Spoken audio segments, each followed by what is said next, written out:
Throughout the course of the series, was it a matter of running into just some tough pitching, or was it a little bit of the approach? Was it both?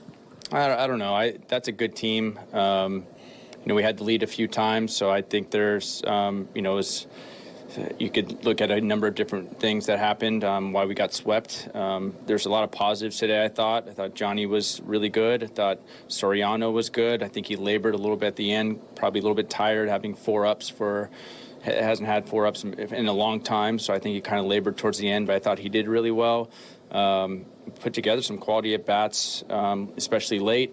Thought our bats yesterday were really good. So, there's a lot of positives that came out of this game. We didn't have any wins to show for it. What encouraged you most about Cueto's outing? He attacked. Thought his velo was up, 92 to 94. Thought his changeup really worked well. Backdoor cutters to lefties. Got in on lefties as well. So I thought overall, really encouraging outing. And, when his velo was up like that, we haven't seen that velo all year. Maybe the World Baseball Classic, I think, was the last time I saw 94.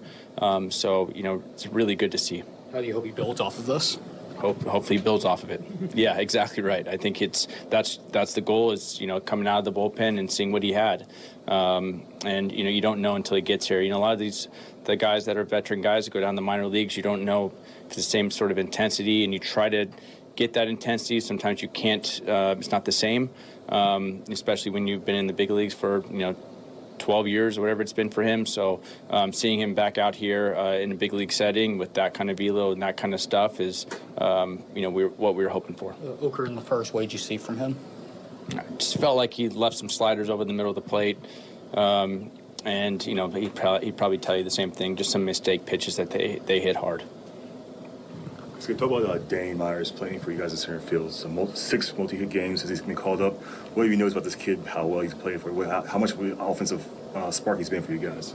Well, especially today after kind of a tough defensive game yesterday, the way he came back it shows you who he is as a person. And, he's battled adversity before in his career. So to see him do that, come back after a tough night game and a day game and have a multi-hit game and play good center field. And he learned from, some of the mistakes yesterday. And we talked for a while last night. And so he's still growing. I mean, he hasn't played out there that much. And for him to do that in a big league uniform on a winning team is pretty impressive. So, yeah, he had a great game today. With the fact that you were able to have Soriano go 3+, Cueto go 3+, to keep the bullpen as fresh as you could going into St. Louis, knowing, again, wanting to keep as many arms available as you can. Yeah, that was the goal. I mean, to have, we wanted to win, so you want to have those back-end guys pitch today. Puck hasn't pitched in a while, obviously.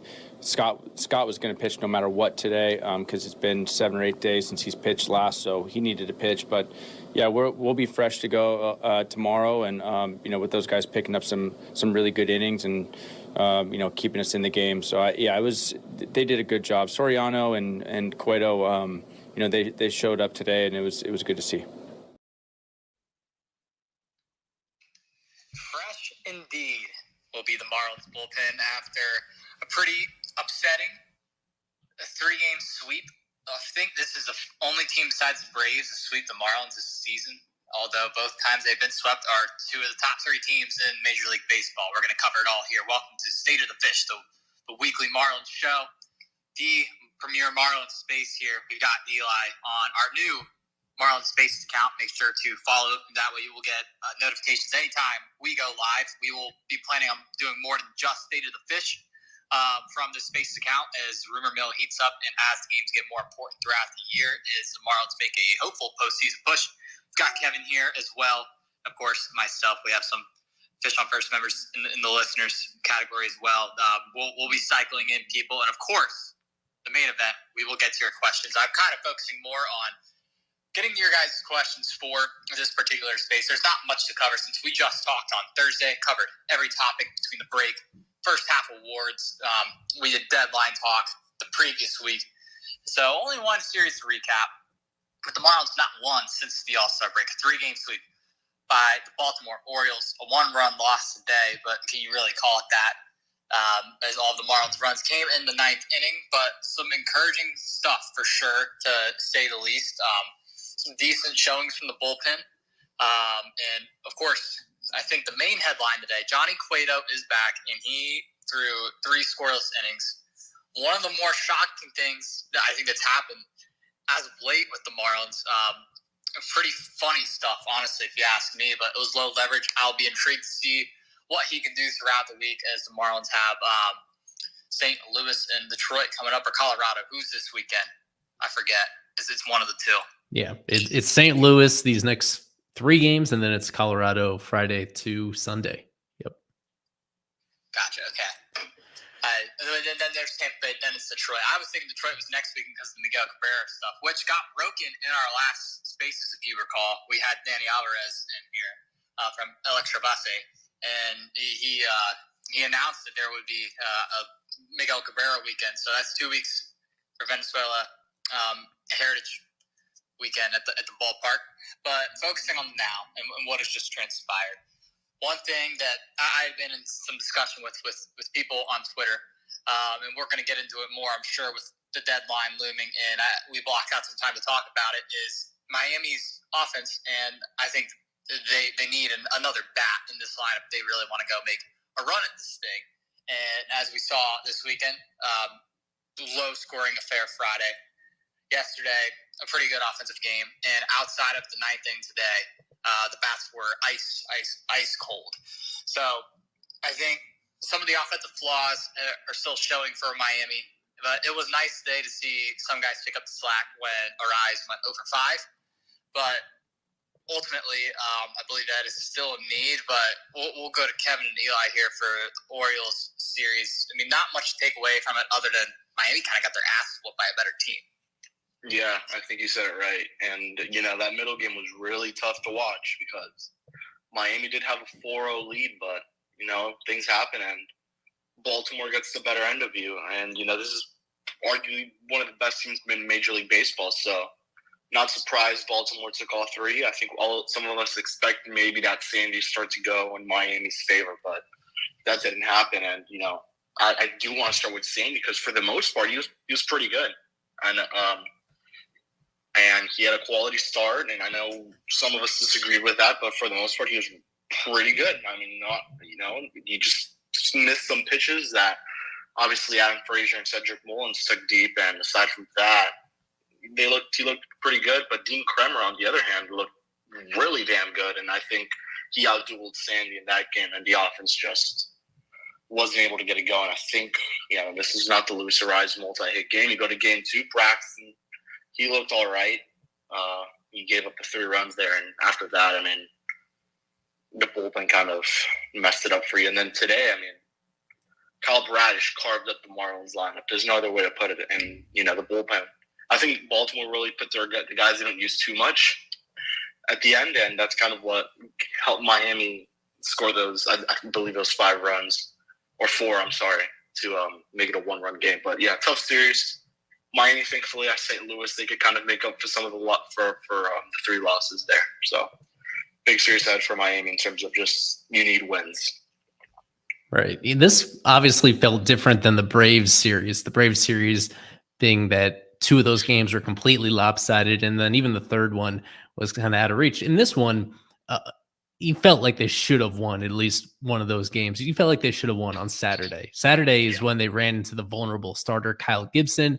They put a bunch of balls in play. They got a little good luck. They built up a pretty big lead. And there were a few things in that one that I think you could poke holes at. One, of course, Braxton Garrett being very shaky. Not only did, the mediocre results, but there were a bunch of balls in that Braxton start that really sharp line drives and grounders that just missed being fair. I can't remember another start where I've seen that, where it was 5 or 6 that could have been extra base hits that just missed staying in play. So he really was off his game in that outing, unfortunately. And even so, though, they were pretty close to holding down the Orioles in those early innings, if not for that Dane Myers misplay that played what should have been the 3rd out of an inning into a 2-run triple. That was absolutely brutal.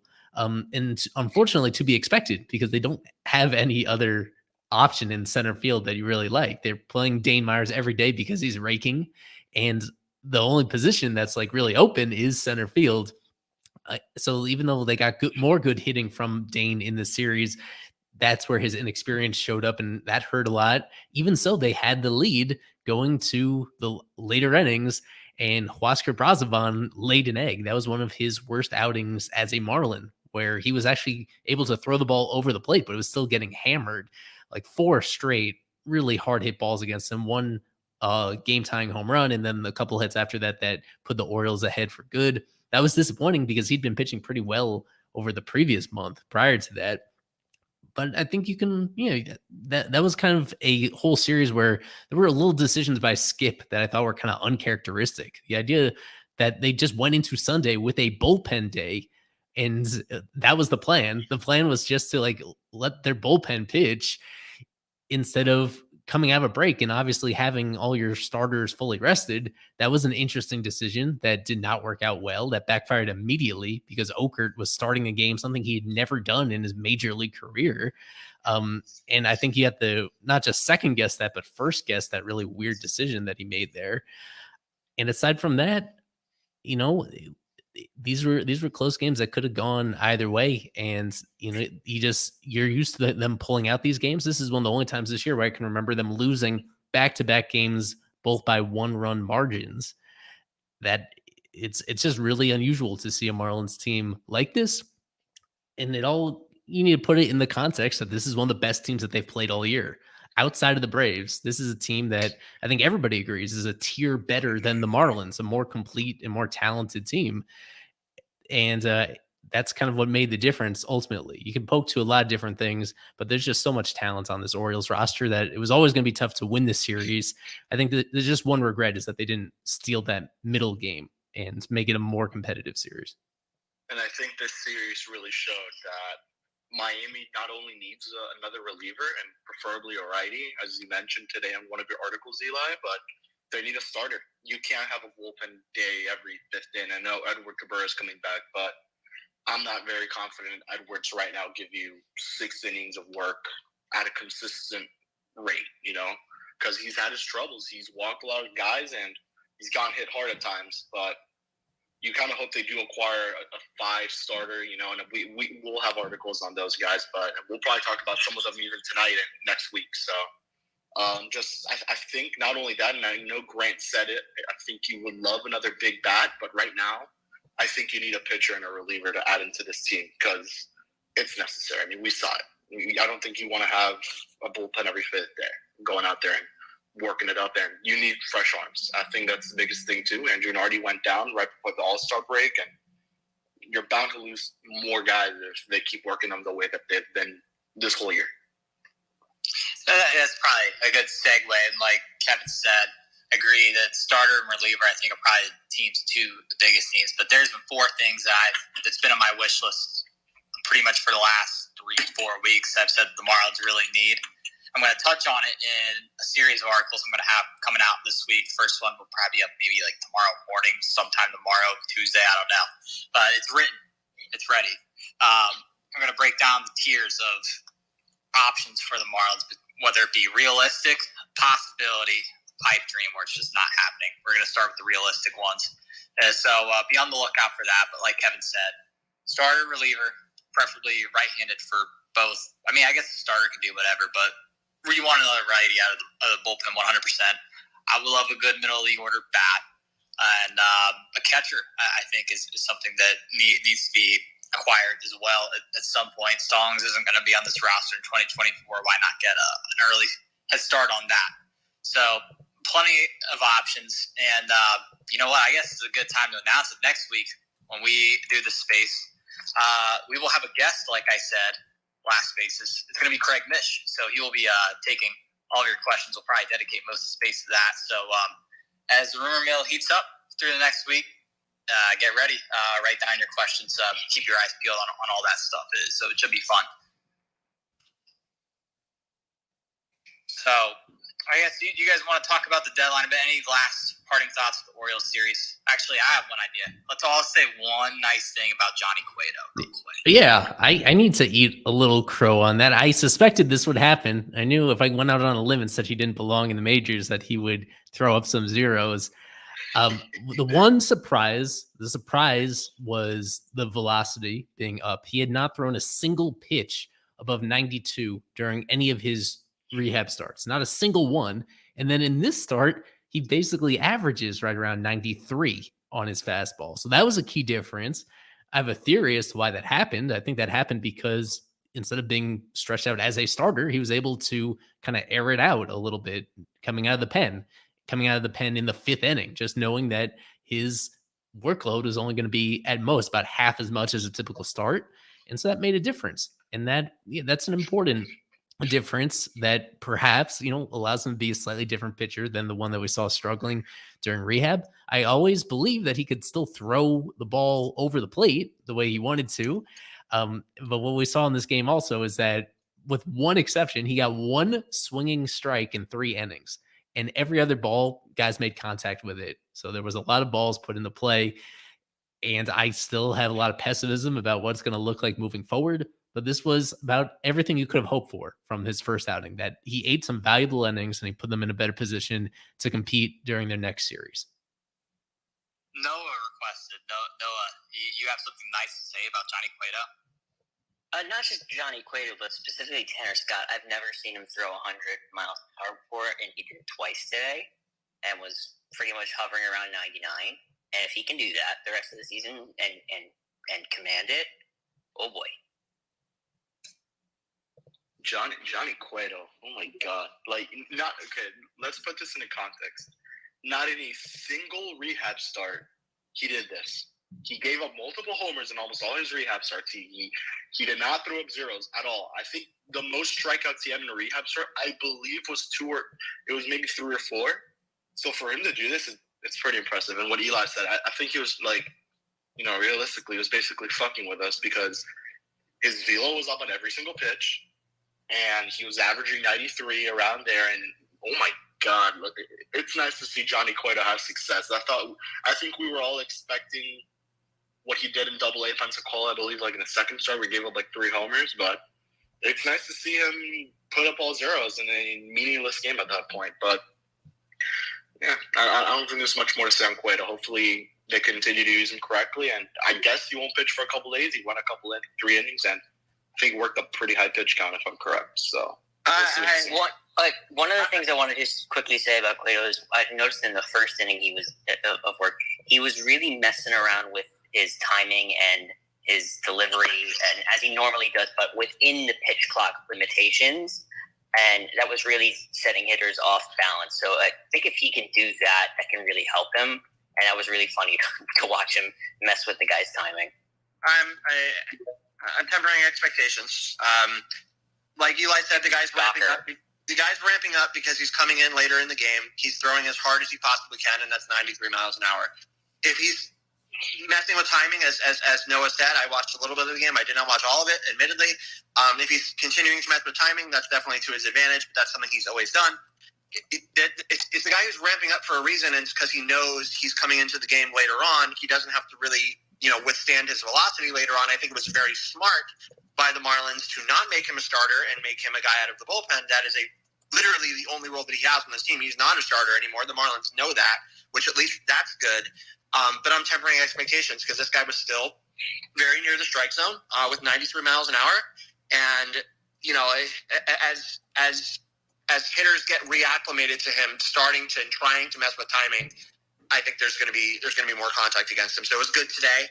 Will it be good in the future? I would temper expectations for that. And Noah, you should know better than to talk good about Tanner Scott because you know what happens when that happens, bro. No, I'm just kidding. But you're right. Tanner Scott's been really good. But yeah, 2-pitch guy, really 1-pitch guy. Sliders is really his only pitch. And then of course now with better velocity on the fastball, that guy's been really good. So, but yeah, as long as Noah doesn't talk good about Tanner Scott too much, he should be fine. Well, speaking of you talking about, guys' favorite players and stuff, one of your favorite players is having a really nice stretch as of now that has been brought to my attention by Mr. Baral over here. Gene Segura has been playing excellent baseball as of late over there at the hot corner, Mr. Alex. What are your thoughts on your buddy Gene kind of getting it together here in an important part of the season? Come on, Carver. I have no comments on this. Yes, it's been a good, 5 games for him, 6 games. What do you mean? Whatever. June 12th, this guy's hitting Whatever. 300. He's hitting 341 in July, Alex. Whatever. I have no other comment on Gene Segura. Yes, he's having a decent stretch. I can give him that, but I honestly don't see. You guys really think that this guy can go into the playoffs and play meaningful games and put up numbers? He did it just last year. Okay, but how much different has he done from last year this year, Grant? He's in a hot stretch right now. He probably just had to adjust those first few months. Okay, he's on a hot stretch. That doesn't mean it's going to continue. I'm glad he's on a hot stretch. I don't ever hope that a player is going to fail. But this player this year has shown a lot more failure than good. And I can't get past that right now. If he continues this for another 2 weeks, maybe you will sway my opinion. So he's been doing it for a month, but you need to see 2 more. No, so listen. You guys are both, I guess, fair, but he is not going to be the 2014 self that he was. He's not, and Carver is right. There has been more negative with this player, but his last 80 or so plate appearances, which I think is a big enough sample. He's hitting above 300. He's OPSing well above the team average, and I do think he is striking out at less than 15% on the year, not just in the last 80 games, on the year, which is very impressive. Well, not impressive for him, but that's the kind of player he is, and that's what they signed him for. And if he can, sort of be what he's been in the last 80 at bats for the rest of the year, which I don't see why not, that is a huge upgrade to this team for the second half, because they went the whole first half with zero Gene Segura. They had nothing. They did not have Gene Segura. But if they go with this type of Gene Segura, which is fine, not him at 100% like his prime, but they go with this type of Gene Segura, that's a massive upgrade to the lineup, and I don't think you can argue with that.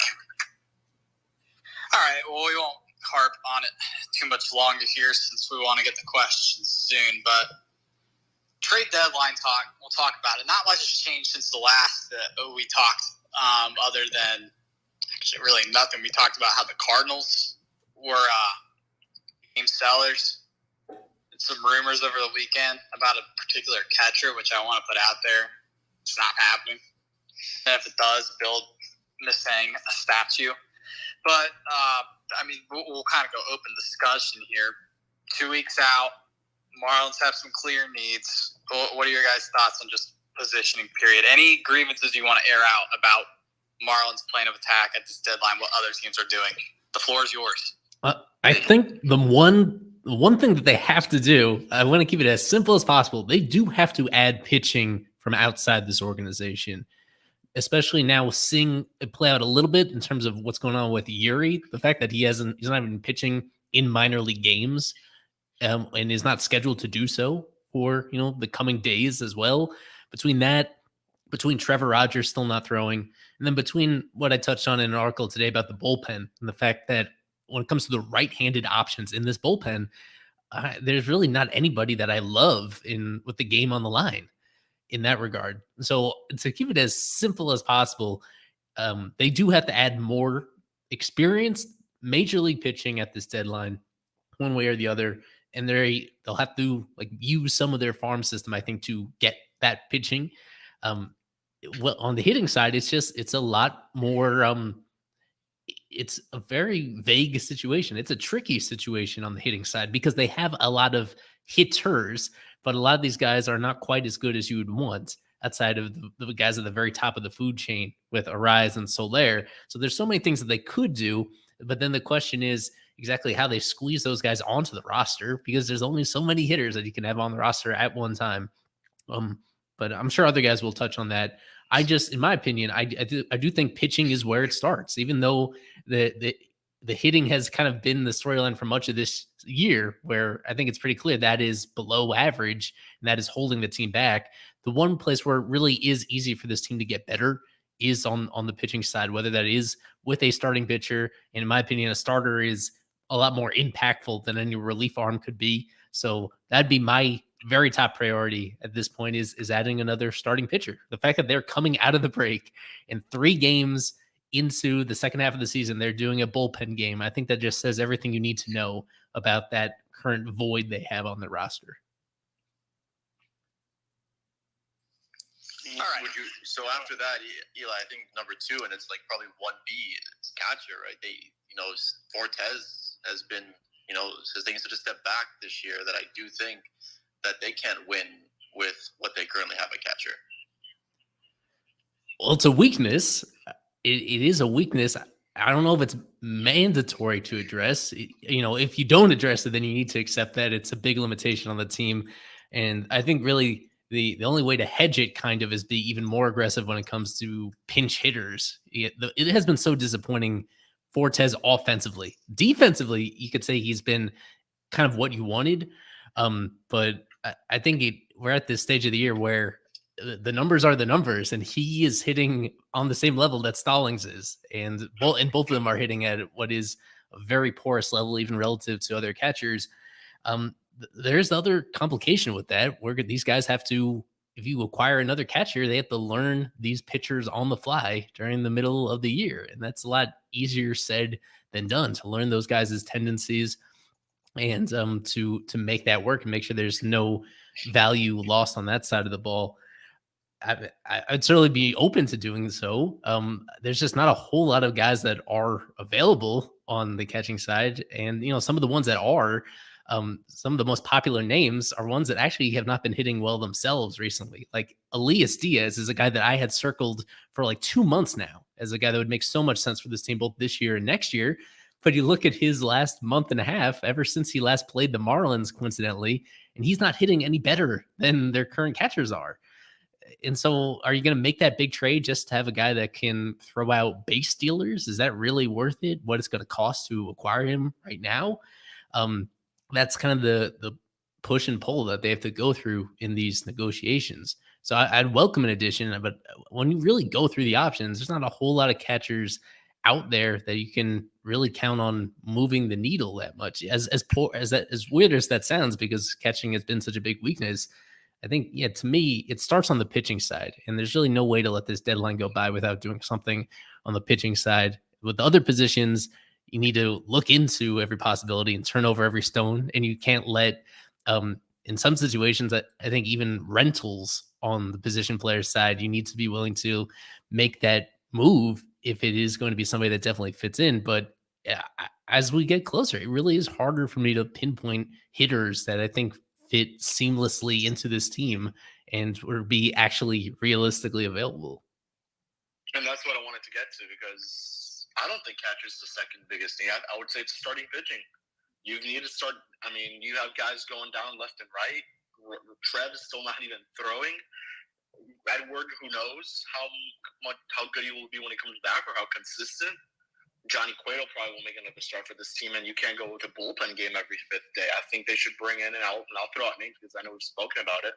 I would love someone like a Jordan Montgomery who eats innings. I know we spoke today a little bit about Marcus Stroman. He's a bit on the luckier end when it comes to how he pitches, because the stats, he's pretty lucky pitcher. And I know Lewis has mentioned Giolito as an option. Lance Lynn, I think, was mentioned too. Those are all options Miami could definitely bring in. I think starting pitching is probably the market that has the most options. There's no real good catcher on the market, to be honest with you. Yeah, and you guys are right also in the fact that starting pitching is priority number one. And you think about the two guys that have been healthy, not including Sandy, is Luzardo and Braxton. They are throwing career-high innings, and you can't guarantee that they're going to be as great as they've been the rest of the way either. We already saw Braxton sort of have a little bit of a stinker. I would categorize it as. So yeah, I totally agree. I just don't know where on the offensive side can you fix it, because I agree with you on the fact that you can't get a catcher middle of the year. It'd probably do more harm than good. But third base, shortstop, no Wendell, no, I don't know. That's very tough. I don't envy Kim's position at all. So Kevin kind of showed his hand here a little bit, but with this article that I've got coming out soon, we discussed this privately, and we all agreed upon who is actually a realistic option for the Marlins at this point. Let's go around the table. I want to hear everyone's favorite or realistic option for the Marlins, whether you think they're realistic or not. Every person's top guy that they would like that seems like he's attainable with this deadline. We'll start with Eli, make our way across here. He might not be there. There he is. Yeah. Well, this morning I was laser focused on the reliever side. So I would say on the reliever side, my number one guy is Carlos Estevez of the Angels. But I don't want to go too far into him because you wanted number one realistic overall. And as I told you, I think a starter is going to have more of an impact than a reliever. I'd love to find a way to get Lucas Giolito from the White Sox, and it's going to be expensive, and you have no chance of re-signing him. But I'm playing around with ideas of bundling Giolito with somebody else on that White Sox roster that's actually controllable beyond this year, make a pretty big blockbuster that way. Because I feel like somebody like Giolito, he goes a long way towards not locking up a playoff spot, but taking a huge step in that direction as somebody that has the upside to also start playoff games once you get there, because that's going to be another important factor, as Isaac touched on, where your other guys in this rotation outside from Sandy, you don't know exactly where they're going to be physically by the end of the year anyway. So to get him, I think he just moves the needle so much from a rentals perspective. And yeah, the complication is you're going to have to give up one of your very best prospects to get him alone.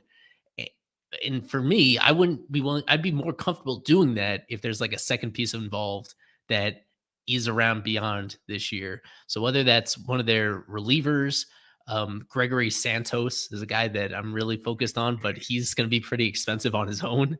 Whether it's him, whether it's anybody on the position player side from the White Sox, that makes sense. Yeah, with the Marlins, it's if you're going to go for a rental and but it's going to be somebody that pricey. I'd be so much more comfortable if there's a controllable piece attached to it. But you said number one, and you said realistic, and he is very realistically available, and he would fit in so well with what the Marlins need right now. All right, I'll go next here because on my screen I'm second. Go off script here. We're talking about pitchers and stuff. I put this out there, and while he would probably cost a pretty penny for 2 months, and there's no shot of him being in Miami 2024, I love what Cody Bellinger brings to the table. Can play center. Probably wouldn't play any of the corner outfield positions in Miami, but he can. He's been playing first a lot for the Cubs, can DH, and of course is an elite bat. Had quite a series this weekend against the Red Sox. Been amazing over the last month. His price keeps rising by the day. I think if you stick Cody Bellinger in the middle of the Marlins order, they become one of the most solidified lineups in baseball, which I don't think I would have said that at the beginning of the year. But he just, again, he's on an expiring deal. There's a mutual option, in quotes, for 2024, but Eli pointed out to me yesterday, those rarely ever get accepted. So he would strictly be a rental for the Marlins, but was rumored to be in talks when the Dodgers and Marlins were talking last deadline about a Pablo Bellinger deal. Marlins negotiated with him this offseason, and he could finally make his way to Miami before he goes and gets a multi-year deal this offseason. I have to piggyback on you with that one. During the offseason, obviously there was some discussion, but I think he just slightly went past Miami's price range. But I think I'm 100% with you. That is the number one. That's plan A for this team, I believe. Just defense, offense, it makes this team so much better. That's the guy I wonder what his price would be. Because you just mentioned it's a rental, it's a pure rental. I'm sure any team acquiring him knows that. So I'm just curious what kind of prospect capital it would cost to bring him away from Chicago. I've been playing around with that idea too, of what it would cost, and I genuinely don't know. I've been looking at Cubs pages, what Cubs fans want, what other analysts are saying, but I haven't really found an answer. Maybe we get that answer this week. Maybe we get it when Craig talks to us this time next week. But either way, whatever the price is, to have that in the 4 or 5, 6 spot wherever Miami puts him. That would solidify the lineup, in my opinion. We'll go Alex Carver next. Who's your top guy? Well, Eli kind of said it. They need starting pitching, and there's nobody better right now than Montgomery. Jordan Montgomery is the guy that they have to get, 100%. This guy knows what it's like to be a winner. He's been with winning organizations. He's been with the Cardinals. He's been with the Yankees. He's been with winning teams. He knows what it's like to be as part of a perennial playoff team. As part of that winning kind of culture, this is the guy that they really, really need to just eat innings, so that they don't have to go with bullpen days and maybe force one of their prospects that's not ready yet. Who knows? If they trade Monteverde, who's one of their big trade pieces, then who else is there? And they're really right now in the minor league system, there's nobody else. So we talked about it on Fish on First Live about how they're going to need to rely on guys from within. I do believe that they are still going to need to do that. And right now, it's crazy to say it, but right now I think there's more to rely on from the bullpen and maybe even positional side of things than there is from starting pitching, because there's just not a lot with starting pitchers that are ready to contribute right now with the way that injuries have gone and everything else. There's just not a lot, and especially if you deal from that at the deadline for whatever they need or whatever they think they need. And it is still a strength in some ways, but yeah, there's going to be guys that they have to trade from that kind of depth to get what they need. So if you do that, and if you don't want to really, really, really push and challenge starting pitching right now, which is what they would need to do from within, it has to be a guy like Montgomery. He's been great, been really good. This year he has a 3.2 ERA. The WHIP 1.2 looks pretty good. He's also playing in a hitter-friendly division in the Central. So no, this is definitely a guy that they need, a guy that they want. Who knows if he comes back next year? Maybe it's a true rental. Maybe they bring him back. Who knows? I think they could bring him back maybe on another 1 to 2 year deal if he does well. I think that would be sufficient to bridge the gap to the high quality prospects that they have. But that would be a guess. But I wouldn't be against him coming back either. So I don't think it's a true rental. I think it's a guy that they could definitely bring back on a 1 to 2 year deal next season. And this is a guy that could be really, really good for them. So yeah, it's a guy that knows how to win, and that's what they need right now. So Montgomery's the guy. Something that's going to affect their strategy this trade deadline is just what are they going to do exactly with Yuri, right? Is he going to come back as a starter? Kim hinted at that maybe, and a couple of times at the press conference at Lone Depot Park and on a radio show the other day. So if he comes in late August, do you sacrifice the prospect capital for Giolito, or do you just focus on offense if that's the case? I'm just curious because they must know what they're going to do with him, and in that sense, then they would know what they're going to do at the deadline. So I think that's the whole thing that makes this justifiable for them. I think if he does come back, it's in a limited capacity, man, honestly. I think it's more bullpen than starter. They've taken it easy with this guy every step of the way versus challenging him to Double-A. That's the only thing they've done to really push this player, but he showed everything that he needed to show that he was ready for Double-A. But they've never moved off of the innings limit. They've never moved off of the pitch limit per start. So I would be very surprised if they when you get to the playoffs, it's all gloves are off, and who knows what's going to happen. But I would be surprised to see him back as a full go, before that time frame. Maybe late September if they're staring the playoffs in the face and they need to play very, very meaningful games, and that's your best guy. Then yes, maybe. This is a starting pitcher long term. We know that. But yeah, with how the quality of starting pitching depth has diminished over the course of the last couple of months, Isaac. Without Yuri, who else is there? And there's obviously, as we've talked about, a big fall off. And then the depth itself, especially if they trade away from some of it, which I guess we expect that they will. I would expect that they will, even with guys that are hurt or guys that are coming back from being hurt. Meyer, Fulton, you can point to guys like that. And then you go down to Fitter and Monteverde. They're going to have to include at least some of these young pitching to trade with a team like the Cardinals, to trade with a team like any one of these, big-time selling teams. They're going to have to trade from the depth of starting pitching. So, yeah, it's a tough go for starting pitching right now, which is why I see a guy like Montgomery. They could sign him for now and possibly bring him back next year. Would Monteverde be enough for Montgomery, 1-for-1? No. Doubt it. No. Yeah. We get one. Yeah. All right, let's go Kevin now. We'll move along here. And by the way, all three names so far are going to be in my article that will be coming out soon. These are who we suspect the Marlins could realistically go after. That was the theme here. Yeah, Carver took my guy. I was going to say Jordan Montgomery. I wrote an article on him. I really like what Miami could bring if they acquire Montgomery. And Isaac was talking about price. You're asking, to possibly get the most sought-out pitcher on the market, aside from maybe Giolito. I, in the article, wrote Yeedy and Carson Milbrandt as possible options going the other way to St. Louis. I think that's something that St. Louis really can't turn down. But I will go with another name, and I'll go Jeimer Candelario, who I think was one of the first players we wrote about as an option. He plays third. He only plays third. And I think this is just kind of a way you can give Gene Segura some more time off, rest days if he needs it. He's playing well. He's arguably having, I think, one of his better seasons. And I think it's someone they could bring in. Power, kind of 13 homers on the year. He's playing well. You really can't say it's a bad option in this case. Mainly hits better against righties than lefties. So I like Montgomery a lot on the pitching end, but I really wouldn't hate bringing Jeimer Candelario. I believe that's also a guy on a rental.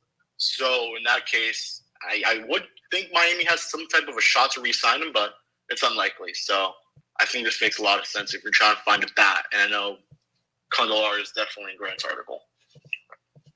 He's one of the first names. We lost Isaac there, but he kind of showed his hand. He does like Belly. I think he's got some pitchers in mind, too. We'll go Daniel, though, on who your favorite realistic option is. For realistic trade targets, I'm going really realistic. I don't think the Marlins are. I don't see him as someone getting Stroman and Giolito. I think that might be a little bit out of the price range. I'm going really realistic, something I can actually see the Marlins doing. They do need starting pitching. You know, somebody mentioned the 8 innings and to do it at somewhat quality way. I'm going to give you 2 guys because I think they're both realistically kind of like the same pitcher, both rentals, both guys on teams that aren't really performing that well. Maybe except one of them, you could say. I'm going to go James Paxton and Michael Lorenzen. 2 guys having ERAs under 4, can eat innings, having really good seasons on, I believe, 1-year deals or ending on expiring contracts as rentals. I think they come in, eat innings, and really bolster a lineup that we don't need to have any more, any more openers or having these relief pitchers play out there and really give started quality innings. This is what the Marlins have desperately needed. Someone could go in the back end at the 5th, 4th hole in that rotation. I think James Paxton and Michael Lorenzen are 2 guys that could definitely fit that role. You look at Michael Lorenzen the other day, 6 2/3 innings against Seattle, 0 earned runs. He also had 7 strikeouts. The only thing with him, walks maybe a little bit too much to like, but I think you can limit those. But I think Paxton and Lorenzen are 2 of the most realistic options that the Marlins might look at the deadline. Is Paxton really that realistic? Boston's in it. I don't think they're going to sell. Boston's been crazy recently. Really? They're in it. I like the They're thought. really in it. I don't think they sell him. Lorenzen's he's gone pretty lucky. I think Lorenzen I think they could definitely trade for that. I don't think he'd be that expensive compared to like Stroman or Giolito. And it's the Marlins we're talking about. I don't think they want to bankrupt their future for a guy for 3 months. I did want to pass along an important update on Candelario. He left Friday's game with a bone bruise in his thumb, and he didn't play yesterday or today. So they haven't put him on the IL yet, but we will see. It's a day-by-day thing. The Nats play against tomorrow. I'll be fascinated to see if he's in the lineup. It's a little dicey. You wouldn't think that that's going to keep him out beyond the trade deadline. That does impact things, though, if he's going to miss some time. If he's going to, you don't know exactly how much time he's going to need to, get his timing back if it is an IL stint. But we will see. Candelario has missed a couple of days. I just wanted to pass that along for anybody that wasn't aware that he's dealing with a bone bruise in his thumb. This is good to know. Thank you. I didn't realize he had missed past 2 days, but I like Daniel's options. I have both those pitchers in my next year. I didn't write about him in this article. Paxton probably won't get traded if Boston keeps winning the way they are. They've been on fire this month. I think coming into the All-Star break, or coming out of it rather, since that Marlins sweep, they had won like 9 out of 10. They've been going crazy recently. And then Lorenzen, he's definitely attainable. But like what Kevin said, his numbers haven't been great, and it's been suggested that he's gotten a little lucky. And of course, that All-Star nod was just because he plays for Detroit. But I like where Daniel's head's at, whereas it is realistic to think that those are the types of pitchers that the Marlins will get. They aren't going to go for exactly an ace, but a good 3, 4, 5 guy. Those guys fall in that category. So we got Lewis to round this out, unless Isaac comes back, and then we will get to the best part. Fan questions. Lewis, who's your guy this deadline? I think he has some technical issues. Yeah, I don't think he can hear us. Yeah. His favorite realistic option is Clayton Kershaw. Yeah. I just got the text. Yes, if anyone's talking. I don't know how that's going to happen considering he won't be back until August, but now you can hear us? Overtake the Diamondbacks, which it seems like they already have. You can hear us now? Okay. Well, he could hear me. I guess he heard me, Jan but Gomes, if you guys want to hear what his answer would be, he has mentioned Jan Gomes many times. He is also in my article. Is one of the few catcher targets I actually have in there. I'll give him a minute. See if he's waiting. Lewis.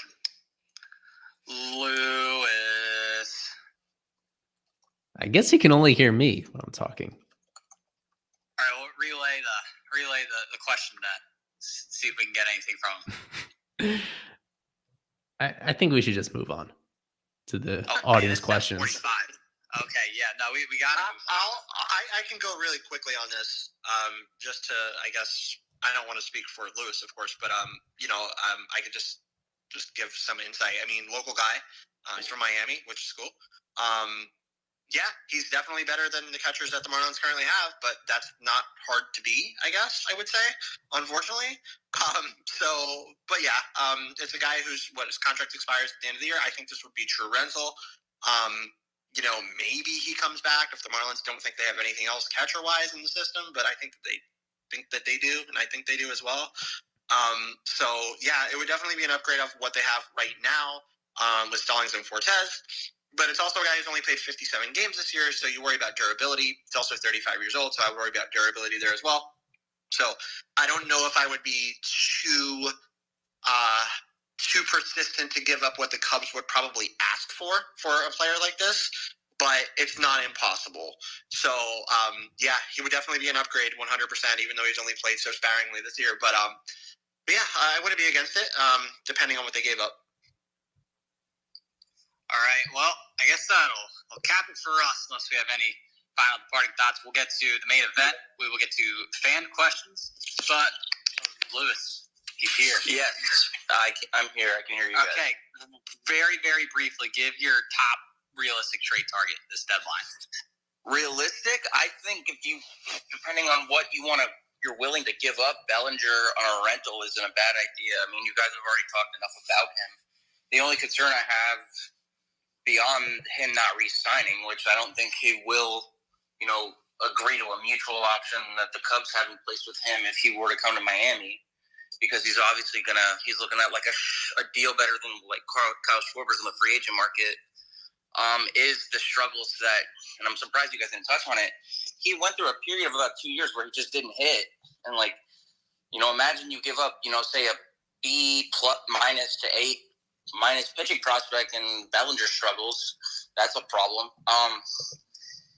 I like some of the relievers, but other than Carlos Estevez, there's nobody else off the top of my head that really sticks out. It's a weird year because there's teams that are bad, but a lot of those bad teams also just don't have enough of uber enticing players for me to say, I want this guy on my team and he's really going to help me in a playoff March or even in the playoffs kind of thing. It's a weird year with the new playoff format.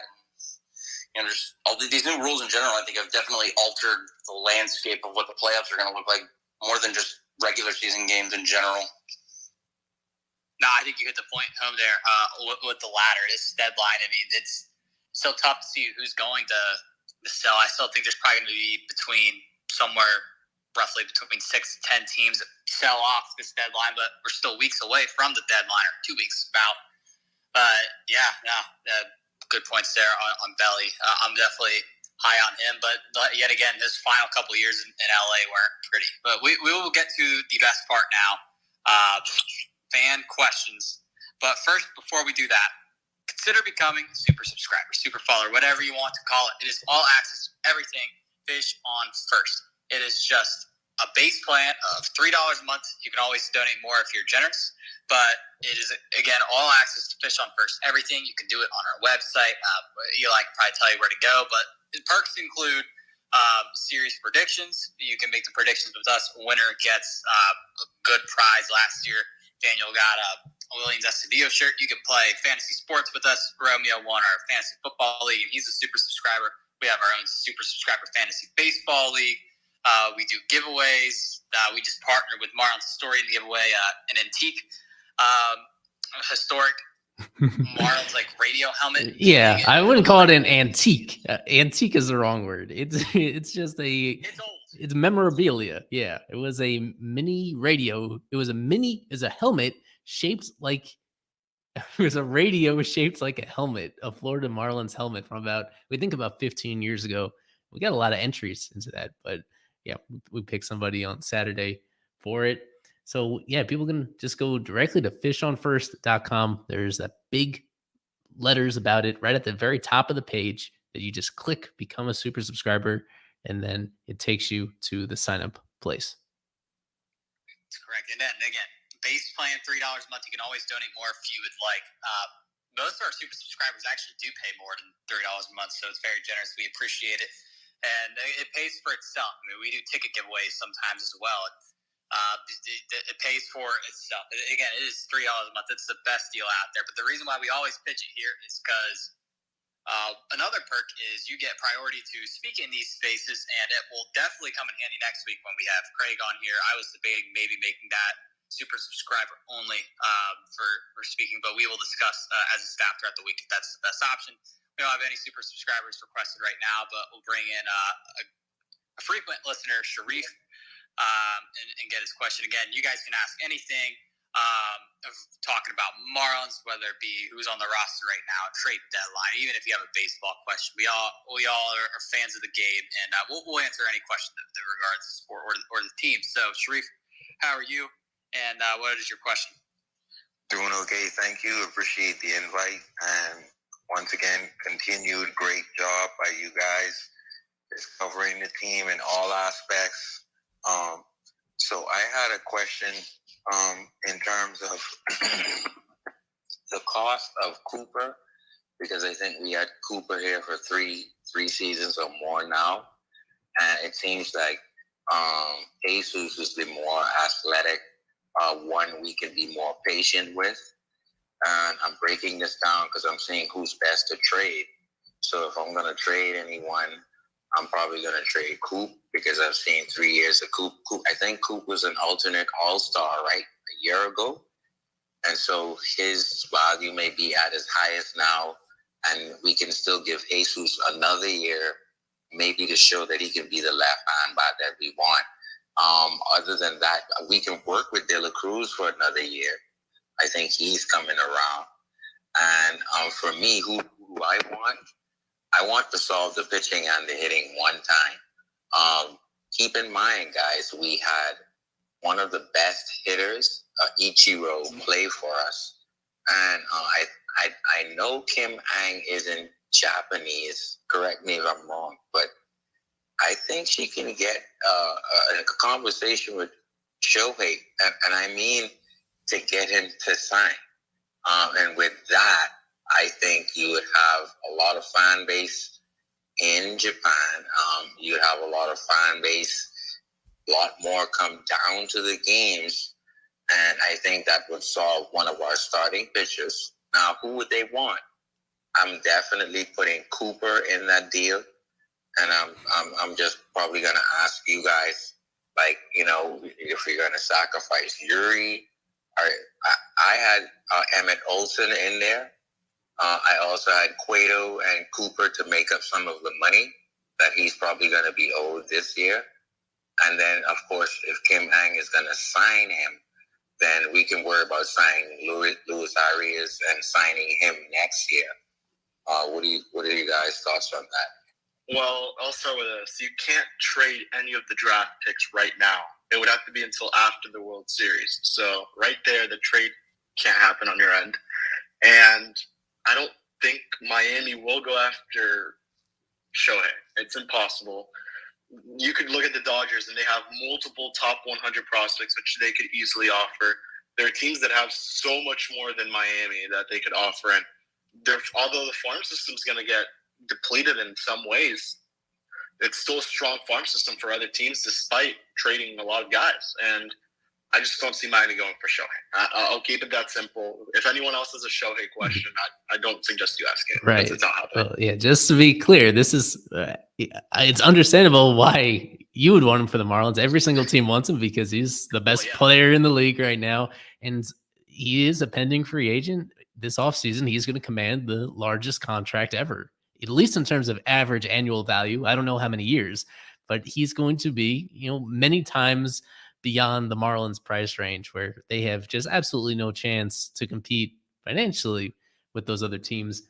As much as they do want to maximize the rest of the season, it's just the cost of trading just prospects to get him for these final couple months. It's going to be, I don't even think it's attainable. I just don't think he's attainable. That's why we didn't bring him up before, unfortunately, because there's going to be so much demand for him.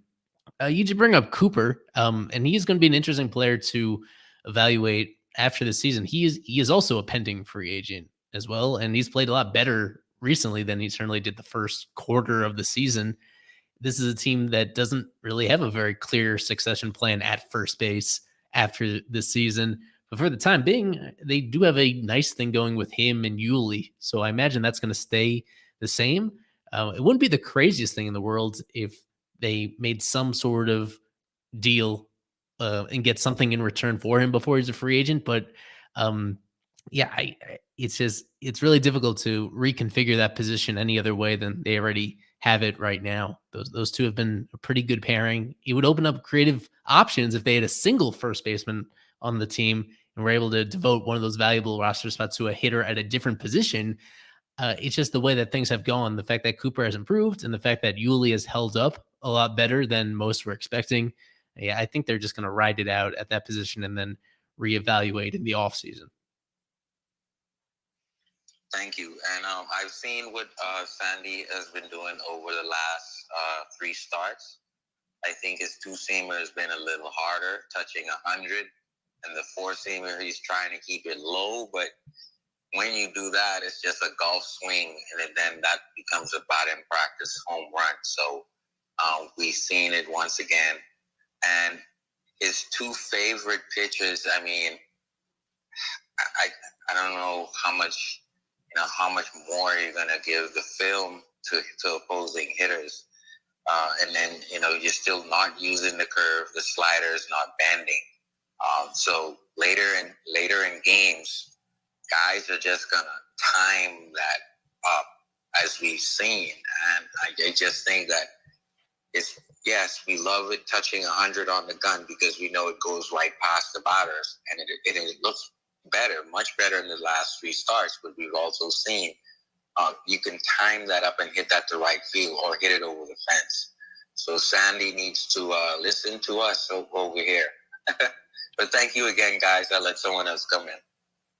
Yes, thank you, as always. To super subscriber, friend of the site, very generous donor, loud Marlins fan. Bring him in. We got him loading in right now. Oh, there we go. All right, LMS, what's up, man? Good evening, guys. All right, here's a question for the hosts. One-word answer from each of you. So here it is. Okay. With the emergence of Dane Myers, which current Marlins MLB outfielder gets paired with Avisail Garcia and a minor league prospect to bring us the player needed to push us over the Mendoza line? Over the Mendoza line? That's a 215 hitter. You mean over the line to be a guaranteed playoff team? Yeah, there you go.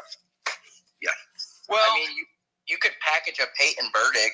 I think the organization has given him like an unfair chance. He hasn't really gotten enough extended time. I think, I don't think most fans would lose enough sleep losing a guy like that. I think, maybe that's a name you could part with if you want to get rid of Avi.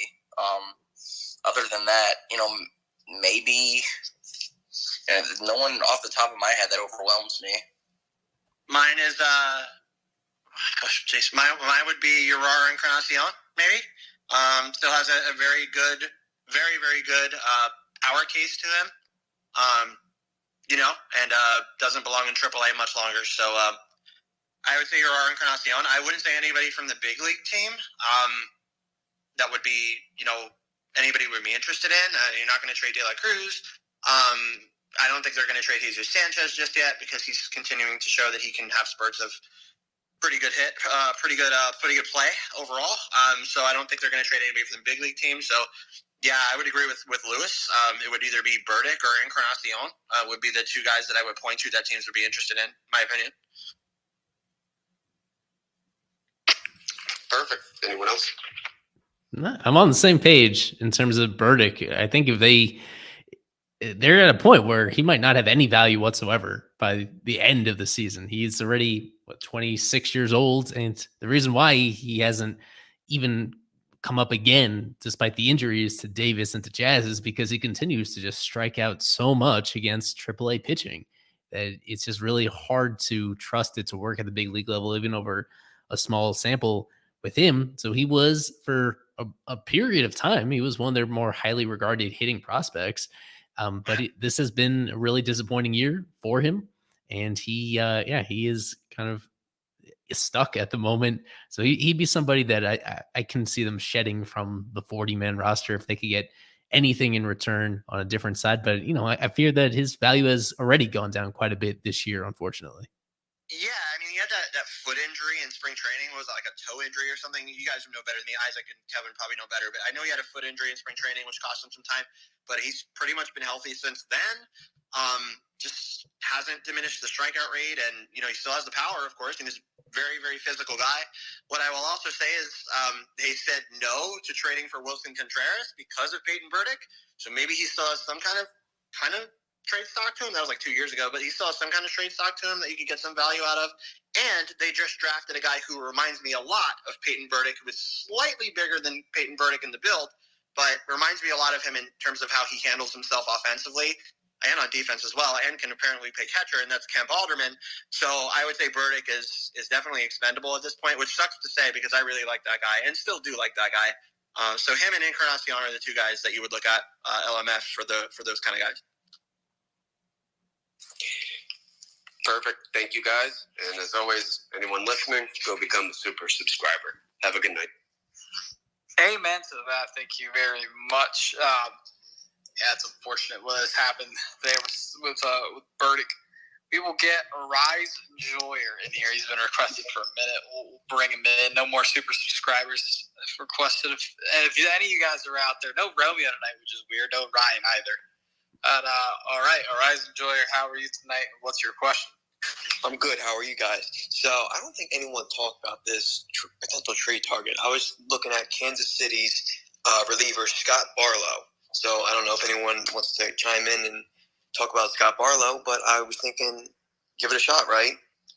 I've got him in my article. I'll let someone else talk about him, but I do have him as a realistic option for sure.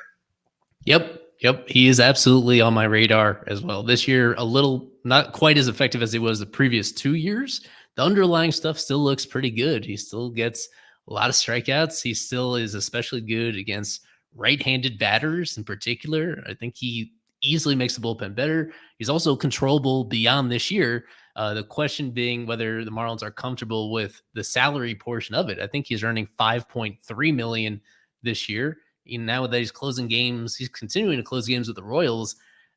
That price is going to go up even more so next year in his last year of control. He's going to be like an $8 million guy at the very least if he stays healthy down the stretch via arbitration. This is a team that just doesn't pay that much for relievers. When Matt Barnes was due that salary this year, they made the Red Sox cover a lot of his cost for this season. And outside of that, there's not been a single reliever outside of the end of Wei Yin Chen, if you want to count that. They simply don't pay individual relievers that kind of money. So I'll be curious to see exactly how that influences his trade value. But all things considered, I think he is somebody that would be attainable without giving up any of your truly top tier prospects, but it still costs a significant amount. This is a guy with a pretty decent track record that is still seemingly right around the prime of his career. So I think there's going to be a lot of interest in him. It's going to be competitive, but yeah, I think that's a fit that seems plausible, and I think I'd be pretty excited for it.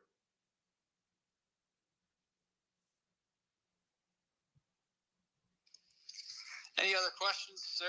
It's a very good option. I'm very, very attracted to the thought of Scott Barlow and this Marlins pen. It's a great option. No, I had no other questions. Thank you guys for having me up. Yeah, absolutely, man. Anytime in these spaces, we do this every week. From Brian is requested start to speak more frequently, and these will bring him in. Anyone else who wants to request? We're starting to run a little low on requests here. Anyone who wants to, we will let them in. Any questions about the Marlins, as long as you appear to be a Marlins fan. We've had some problems with that in the past, but Brian, how are we doing tonight, and what's your question? Hey guys, doing good. Thanks again for having me on. Honestly, I think that it's really time to start considering going to the catcher position. I think it's time for us to start considering seriously on Austin Allen. The guy has 19 home runs. Nick Fortes, honestly, has been a huge disappointment. Do you guys, have any thoughts on that? Is this something you guys would consider? What are your thoughts on it?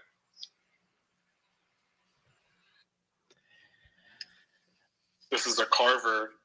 I was waiting for him. I was going to let Kevin go ahead on this. You got to defend me, fish on the farm. I was going to let Kevin go on this one. Kevin, you don't have anything on Allen? I really like Austin Allen. He's had a good year. He's relied a lot on the power, I will say. I think he's putting up the most. He's not. All right, he's putting up 19 homers, 48 RBIs. He's also striking out at a 19% rate. I think this is like one of the lower marks of his career, which is impressive. And he's also walking at a 10% rate, which is very nice to see. So, despite him relying a lot on power, he's also walking. And aside from that, he's getting on base at a decent rate. 116 WRC plus. I definitely think they should give him a chance. Obviously, he's hitting better than both Fortes and Stallings. So I think it's not hard to say let's give Austin Allen a couple shots back there, and if he works well with some of the guys in the rotation, why not? I really like Austin Allen. I've told the guys many times that. Why not give him a chance? And the other one is Banfield, and I know I'm going to get a lot of backlash on that one, but when you look at what Banfield's doing, he's probably the best defensive catcher in the organization, and he's putting up a very good offensive season, very consistent offensively too. So you got to give one of the two a chance, I would say, if you're not going to go out there and trade for a catcher. So I would agree, but I have a clarifying question. Maybe Eli can answer this, or anybody else that's in here that has knowledge of this. This guy has major league experience. He played with Oakland, I believe, a couple of years ago. And I don't think he has minor league options. So if you call him up and put him on the 40-man roster, he would have to pass through waivers, I believe. Yeah, you're correct. No minor league options. Yeah, he does not have minor league options. Eli, am I right on this? Like he would, if you call him up, you would have to DFA him? Yes, he's in that situation. Wouldn't you guys wing at this point, though? Yeah, that's a great question. I mean, and yes, honestly, the guy's 29 years old. What else does he have to do in minor league baseball when he's hitting 19 home runs in one half? So you're right. It's a big dude, a really big dude. From what I hear from minor league players, they really like throwing to him because it's such a large target. So why not take the chance? And then if he fails, it's a 29-year-old player. He probably would pass through waivers. Probably. If they don't get a catcher at the deadline, like we were just talking about, Brian. It's definitely a guy that I could see coming up. And even if they do get a catcher, it's definitely a guy I could see coming up and contributing in some way. Catcher, DH, whatever it is. This guy's hitting to all fields. He's going oppo. He's a big, strong dude. I agree, man. This is a guy I definitely want to see get a chance. And if you have to DFA him, you have to DFA him. And it is what it is. They got the guy for not much, I think, as a free agent. So minor league deal. Yeah, they got him on a minor league deal, so as a free agent. So why not? Like, there's not a lot invested. He's performing. He's 29. Call him up. I 100% agree that this is a guy that could have a path to the Marlins, not his major league debut, but to his Marlins debut here in the second half. I agree with you. Appreciate it. Yeah, and one last thing I was going to say, because obviously the catcher market, like you guys discussed earlier in the space, it's not really good. So that's what I think when it comes to catcher. I don't think anyone is worth trading for. And then, obviously starting pitching is something we need to go outside the organization with. Devin Smelter, I don't think we could ever rely on him again. Dan Castano, it looks like they're taking it pretty easy on him. I think on Friday he only pitched like one inning. So I could see maybe Dan Castano. I don't know how much more faith they're putting on him. And then another guy we've seen in the past that I could never see him coming back again this year is like Chichi Gonzalez. So like starting pitching is really, really thin. So definitely, someone outside of the Marlins definitely have to come in. That's all I got. I appreciate y'all. Yeah, absolutely. Thank you for coming in and asking a question. We will go Alex Contreras now. I guess we'll go kind of final call here. Any other People out there with a question, go ahead and request. We're out of requests right now. Shorter space I plan for next week. I'm sure we'll be long with Craig. Got Alex loading in right now. Again, any final people who want to come speak, go ahead and do it. Next week's space probably be the same time, 7 o'clock start. We're expecting to have Craig Mish with us, and probably won't do that much of a recap. I would imagine. I feel like everyone's going to be here to do one thing only, and that will be ask about what the deadline could look like. And a lot could happen between now and next week. Got a whole week of baseball left. Someone has a bad week. Things could get dicey. It looks like Alex couldn't load in. Any other final thoughts from you guys? I'll send Alex one more invite if he wants to come in. And if he can't, then I guess we'll end it here. That question from Brian really did make me think over what to do on the catching front, because the window is really tiny in terms of trying to figure out what you have in Austin Allen, and also still leaving open the possibility of making a trade for a catcher if the opportunity presents itself that you're comfortable with. The way that it would work is you bring up Allen. Just to be clear, they're not cutting Stallings at this point. Right now, this is all on Fortes. If they brought up Allen, they would be sending down Fortes. And it's not the craziest idea. If there is something he could work on in a AAA setting for a short period of time that maybe gets him right at the plate, this is not the strangest thing to do. Just because, we're now kind of in this pretty big sample of him just being an awful hitter, as surprising as that is. And he had a really frustrating game, especially it might have been last night, the one where he even hit a couple grounders that he was so close to beating out. And Gunnar Henderson made a couple great defensive plays to get him both times, where even if his legs aren't getting him any hits, that's when he's just a really limited player overall on that side of the ball. So it's not the wildest thing. There's really nothing more that Austin Allen can do to try to earn himself another opportunity. He has failed in the big leagues before. So I understand the pessimism around it. And that's kind of what has colored my thinking on him, is that he's a quad A type that is probably not going to succeed. But he has performed, I think, better than what anybody could have reasonably hoped for at AAA. He's been a really good player down there on both sides of the ball. And in the way that Fortes has played, being kind of more disappointing than anybody reasonably feared that he would be. This is really the window that they would do it if they were going to do it. And I don't think they are. I think ultimately they still put so much stock in the way that Fortes has handled the pitchers that he's worked with, the way that he has handled Luzardo and Braxton Garrett, and both of those guys working exclusively with them this season. They don't want to jeopardize that. This season would be in a much different place if Luzardo and Braxton weren't having the seasons that they're having. So much of that is with Fortes working with them closely. So I think it's super unlikely to happen, which is why I really haven't spent much time thinking about it. But it's really not the wildest idea. Just unfortunately, Fortes has even made it a thought in my mind just because of how little he has offered offensively. Yeah, it's funny too you mention it. The things that Allen, in my view, watching him play, the things that Allen can provide a bit better is receivability. That's one of his things is receivability, that he could provide a little bit better to the Jacksonville staff. But then again, they've also dealt with some, no offense to these guys, of course, they've also dealt with some lower tier pitching. So I think if you got Allen with some higher quality pitchers like Major League pitching, and guys that are on the Major League staff, of course, it's probably not going to be Standy because Stallings was with him. But if you got Allen with higher quality pitching, and he's got some decent rehab starts as well, is what I will say for him. But yeah, if you got him with some higher quality pitching, I think you would see the receivability kind of come up, obviously, just because of the kind of guys that he's handling. But yeah, no, this guy offensively, like there is a clear improvement to make offensively because of how bad both Fortes and Stallings have been, which is unfortunate to say because Fortes is the guy who did not hit before AA, and then he got to AA and things kind of took off for him. but now he's kind of falling back to what his floor was, and this is as a major league player. So I think Allen would be fine as a receiver, but how willing are the Marlins to move off of Fortes because of what Eli said, how much he's already shown so far as a receiver? And I think there would be a little bit of a downfall to Allen from Fortes in terms of receiving. I think offense would come up unless he is completely a quad A player, like Eli said. It's how much of a risk are they willing to take to get Fortes the time he may need in the minors, and then go to Allen, who is not a sure thing. So there's a little bit of uncertainty in that situation and in that equation, but it's a fun topic to discuss.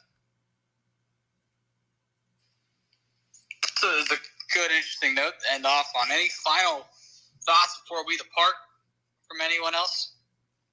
Kevin, got anything?